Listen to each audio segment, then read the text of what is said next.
আজ আমি তোমাদের আরও একটা কৃষ্ণ ঠাকুরের অঙ্গরাগ করে দেখাতে চলেছি। এর সাথে আজ আমি তোমাদের ভগবান শ্রীকৃষ্ণের একটা সুন্দর গল্প শোনাবো।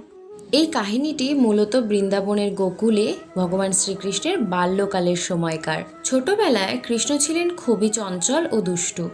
কখনো গোপীদের বাড়ি থেকে মাখন চুরি করছেন, কখনো বন্ধুদের সঙ্গে মাঠে খেলছেন।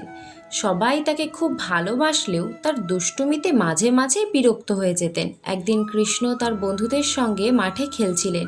খেলতে খেলতে হঠাৎ তার সখারা দেখতে পেল কৃষ্ণ মাটি মুখে দিচ্ছেন। তখন তার দাদা বলরাম ও অন্যান্য বন্ধুরা ছুটে গিয়ে মা যশোদাকে বলল, মা, কানাই মাটি খেয়েছে। মা যশোদা খুব চিন্তায় পড়লেন। ছোট বাচ্চা মাটি খেলে অসুস্থ হতে পারে। তিনি তাড়াতাড়ি কানাইকে ডেকে বললেন, কানাই, তুই কি সত্যিই মাটি খেয়েছিস? কানাই তখন নিষ্পাপ মুখে বললেন, না মা, আমি মাটি খাইনি, ওরা মিথ্যে বলছে। মা যশোদা বললেন, তাহলে মুখ খোল দেখি, নিজেই দেখে নি।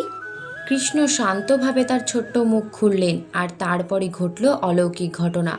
মা যশোদা ছোট্ট মুখের ভিতরে দেখতে পেলেন বিশ্ব ব্রহ্মাণ্ড। মা যশোদা হতবাক হয়ে গেলেন। তিনি বুঝতে পারলেন তার ছোট্ট সন্তান আসলে সাধারণ শিশু নন, তিনি স্বয়ং ঈশ্বর। এর থেকে আমরা এটা বুঝতেই পারি ভগবানের শক্তি অসীম আর তার লীলা মানুষের বোধের বাইরে।